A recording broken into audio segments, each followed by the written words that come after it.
সরকার ও উপদেষ্টা পরিষদের ভেতরেও মাহফুজ আলমকে অপদস্থ ও হত্যার মৌন সম্মতি তৈরি করা হয়েছে বলে অভিযোগ তুলেছেন জাতীয় নাগরিক পার্টির এনসিপির আহ্বায়ক নাহিদ ইসলাম। শনিবার বিকালে নিজের ভেরিফাইড ফেসবুক আইডিতে দেওয়া এক পোস্টে তিনি এ মন্তব্য করেন।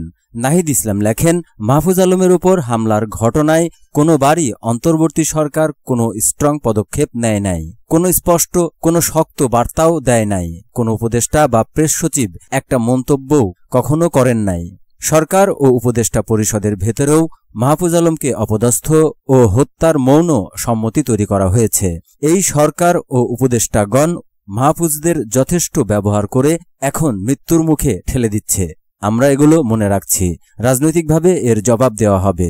মাহফুজ আলমের উপর হামলার মৌন সম্মতি যারা তৈরি করছেন তারাও ভুগবে। উল্লেখ করে তিনি লেখেন, মাহফুজ আলম গণঅভ্যুত্থানের পরে অন্তর্ভুক্তি এবং দায় ও দরদের রাজনীতির কথা বলেছে, কিন্তু বাংলাদেশ সেই পথে হাঁটেনি।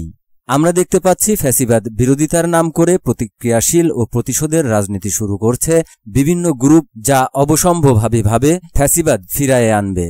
তিনি বলেন, সময় প্রমাণ করবে মাহফুজ আলমই সঠিক ছিল, যদি ততদিন উনি বেঁচে থাকার সুযোগ পান।